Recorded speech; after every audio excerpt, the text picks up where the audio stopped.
Welcome to Brilliantly British. My name is Lawrence and today I'm going to show you how to make sweet and sour pork and chicken the British way.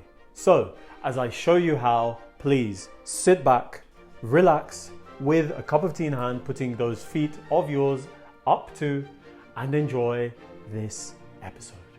And don't forget to subscribe. In this episode, we'll be using great British ingredients to recreate a classic flavour combination. These are bowls of sweet and sour pork and chicken, except this time based upon tangy sweet rhubarb and warming ginger. Simply put, these promise consumers to be familiar and yet something totally new with every delicious bite.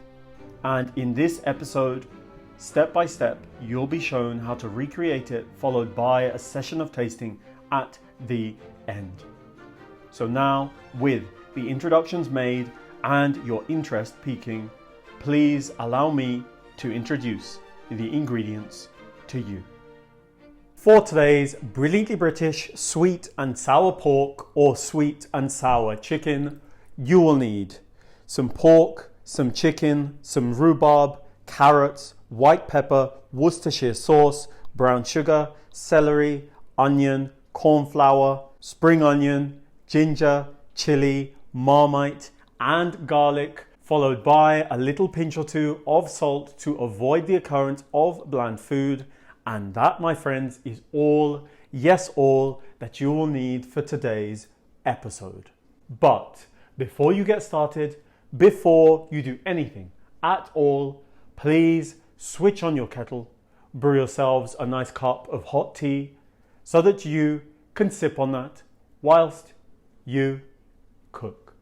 Beginning with the chicken, with it breast side down, proceed by slicing along the backbone on one side, continuing by separating the flesh from the inner carcass, first by slicing through the hip joint, then removing the shoulder blade and the whole wing on that side, leaving you with ample room to work your way around the carcass from back to front until the breast meat on that side has been separated from the inner carcass, before repeating all of the aforementioned steps for the opposite side, before carefully slicing along the center of the cartilage at the center of the breast to complete the lion's share of filleting. With the bones set aside momentarily, continue by dividing the chicken, then skinning by first separating from the breast fillet and then the leg. To fillet the leg, slice through the thigh to expose the thigh bone in order to extract it by cutting through the corresponding joint and then continuing by extracting the bone running through the chicken drumstick. The results, once all steps have been repeated on the other half, should resemble the ensemble on screen now, namely skin, wings, breast and leg meat. The meat which should thereafter be divvied up into similarly sized morsels before setting aside to then dice your chicken skin. And assuming that all things go to plan, one should end up with diced chicken skin, chicken bones and the carcass which has been broken up and a plate of chicken and chicken wings. And I'll add that for the pork variant of this dish, sliced pork was used. Moving on, stock for the dish can be bought, but to prepare your own in a saucepan of your chicken bones or pork bones, add ginger, crushed garlic cloves, a quartered onion, a carrot and water, bringing the contents up to a gentle simmer, at which point you'll then want to skim off the scum that rises to the surface before leaving the contents to simmer over a medium-low heat for at least 2 hours.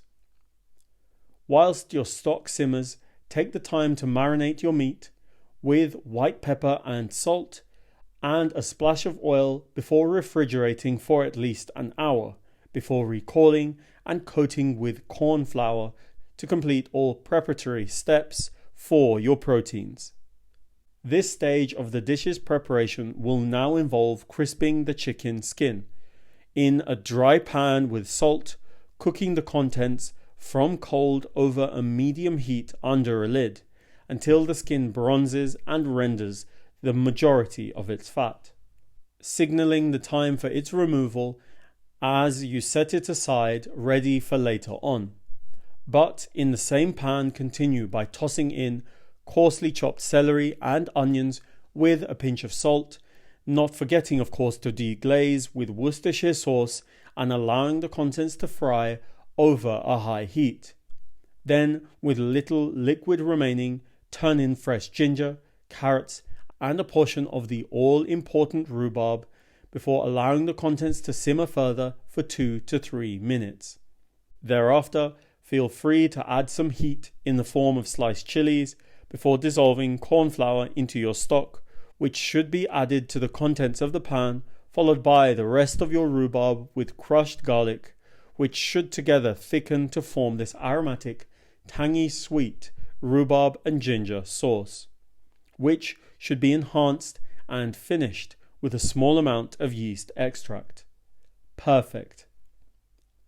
Now for the proteins, in a deep fat fryer or a pan of oil in my case, heated to 180 degrees Celsius, fry your meat for 3 to 4 minutes until they cook through and have crisped with an appetizing bronze color, making sure to fry in batches to prevent overloading your equipment or pan, which would compromise the final product. But with both pork and chicken fried, as well as the wings, which require around about an extra 3 to 4 minutes, finish the dish by coating your pork or chicken in as little or as much sauce as your heart desires before finishing with sliced spring onion and, when served, an optional sprinkling of chives. So, which is better, rhubarb and ginger sweet and sour pork or chicken? Let's just say that you'll be finding out, as it is now time for tasting, tasting, tasting. Are you ready? Are you steady? 3, 2, 1. Yep, definitely sweet. Definitely sour. Especially when you bite into the rhubarb. It's beautifully balanced. The ginger comes through. It's lovely and punchy. You've got hints of the white pepper. It's well seasoned with salt. Still a bit of a crunch, even though all of these morsels of chicken have been smothered in the fantastic sauce. It's, for me, perfect. What I'll now do is try the pork to compare it to the chicken and then let you know which of these two is my favorite. So, 3, 2, 1.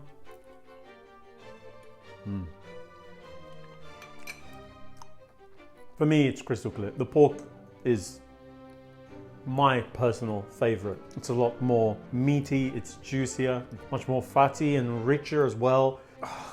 That's not to take anything away from the chicken. It's just, for me, that is my preference. Both of them work beautifully. And for instance, if you wanted to take this a step further, I see no reason why you couldn't do this as well with prawns. So take that idea and run with it. But look, with all of that being said, please go out, get the few simple ingredients, make either one or please both of these dishes, because of course it will be 110% worth it. So please, please, please make these dishes, please.